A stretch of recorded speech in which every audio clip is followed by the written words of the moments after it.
How do you prompt yourself every day, especially in the morning, to make the decision every day to go for what you want? I think that's different for everyone. Some people don't have to tell themselves anything consciously. Some people are so convinced subconsciously that whatever it is that they're doing, their goal that they're pursuing, is right for them, that they don't need to prompt themselves. Some people do. Sometimes it's affirmations. And sometimes the affirmations don't work. I don't think we talk enough about that. We don't talk enough about how sometimes the affirmations are not enough. So you have to get it in your body. You have to move. In that motion, you give yourself more of an opportunity to get into flow, and you allow the physical activity to get you in tune with the emotion of doing it, of moving toward your goal. And that helps to get buy-in from your mind. So sometimes it's a backward process. It's not, I have to think this in order to do this. Sometimes it's in doing it, you start to think it. But what it is different for different people. And for the people who are telling themselves certain things, the things that each one of those people may tell themselves is different. Also, not everyone has the same idea of positivity. Some people are motivated by anger. Some people are motivated by anger for their perceived competitor. Sometimes that competitor that you're angry, that you harness anger for, is yourself, or the person you were yesterday. It's not always the positive affirmation that people may think it is. It's not always there. Good morning, today is going to be a great day, you can do this, you got this. It's not always that. Sometimes people wake up cursing themselves out for a mistake that they made 6 months ago. And that's what's driving them to do something differently today. And that's why they wake up today. That's their mission today.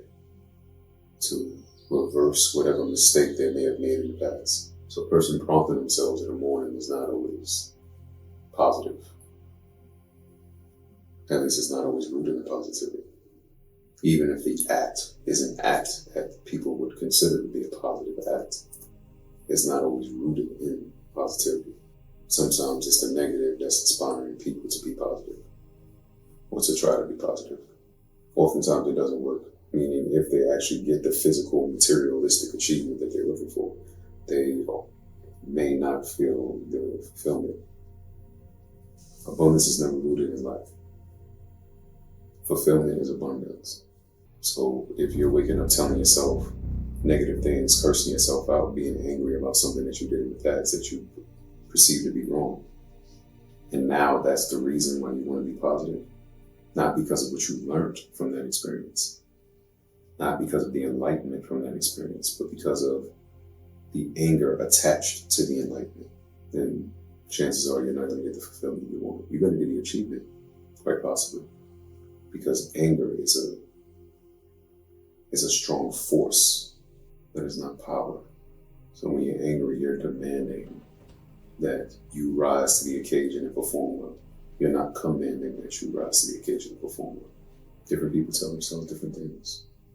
Ultimately, perhaps we're all after the same thing, that being fulfillment, that comes in different shapes, forms, and fashions for different people, and how people acquire it is different based on the person, based on the circumstance. So granted, you can prompt yourself in the morning to get things done, but fulfillment is not something to do. Fulfillment is something you own. You either are fulfilled or you aren't. You don't do fulfillment. That's not an activity. You be fulfilled. And oftentimes, perhaps that's the part that's missing. What happens when you reach your perceived goal, but you don't feel fulfilled? You experience the ultimate failure. Because you put so much into that perceived goal, thinking it was going to give you the feeling that you were chasing. And it didn't. So in essence, a lot of it feels like a waste. To some extent, people can feel lost. To another extent, they can feel stupid.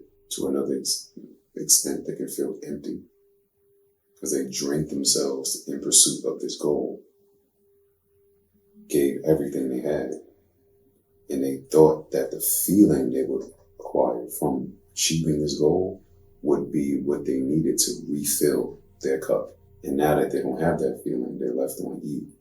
They're left empty. That's discouraging. That's disheartening. And perhaps that keeps happening until people realize that it's not the thing. Whatever the thing may be that they're interested in. Although the thing may be important, in essence, it's a physical metric that you can point to, and because you can point to it, you don't feel crazy about the fulfillment you eventually have. But the fulfillment should not be rooted in the thing. Like money, for example. A lot of people today are in pursuit of money more than anything else. And it seems like more so than ever, as far as I can remember, with good reason. But nonetheless, very much interested in money. If money is the thing, you're probably not going to get the feeling you think you're going to get when you acquire the money. So the purpose has to be bigger than money. To what point do you attribute fulfillment? Is that when you reach something, or is it in the journey? Depends on the person. Fulfillment comes when it comes. And usually it's kind of like when you're ready for it. Because there's always a reason to be fulfilled. Right? You don't have to achieve anything. You can just wake up and choose to pay attention to something that you can be grateful for. Because there's always something to be grateful for. Life is always abundant, even when it feels like it isn't. It's just a matter of what you seek. If you're seeking a reason to be upset, if you're seeking a reason to feel discouraged or dissatisfied, you're going to find it. But if you're seeking reasons to be grateful, if you're seeking reasons to be fulfilled, if you're seeking abundance in your life, then you don't have to wait to achieve anything. Just being here is an accomplishment. Because after you achieve whatever the thing is that you achieve, you're going to live a normal life. Everyone lives a normal life. It doesn't matter if you're in a mansion or if you're in a project, you probably do the same things. In essence, yes, this person may ride on a boat. You may wake up and ride on a bike. Somehow you perceive the boat ride better than the bike ride. But that's not necessarily true unless you make it true. There's a lot of people out here that want Rolexes. Make sure you want it for the right reason. Because if you wanted to stunt on somebody else, you're going to run into a lot of people that don't care about a Rolex. It's like going to the gym. It's like getting brolic thinking that's going to matter to other people. They see it, but it's not really that big of a deal. Definitely not as big as you may think it's going to be. That car that you wanted to get that you thought everybody was going to be impressed about.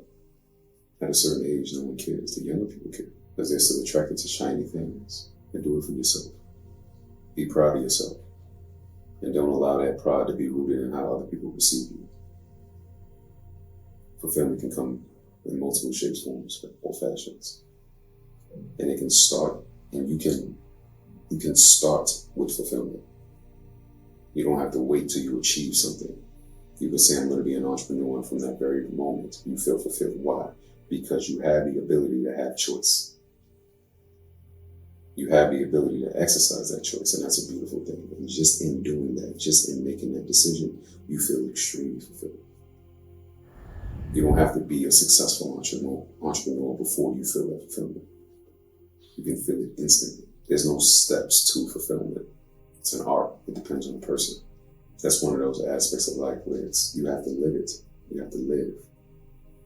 There aren't steps like premeditated steps that you can take. Somebody can tell you how to do it. You have to live. One of the things I'm realizing today that I didn't realize so much when I was a child was how much young boys need guidance. Like the extent of it. Yes, we knew that young boys needed guidance. Children need guidance. Yes, we understood that. We've always understood that. But the extent to the guidance, it's very interesting today. And I guess it's because they're not reinforced every which way they look. There may be one source of reinforcement in their lives, but it's not everywhere. Like society is not constantly reinforcing your thoughts. So even though there's one person that you can talk to, or one community that you can lean on, you don't see it everywhere.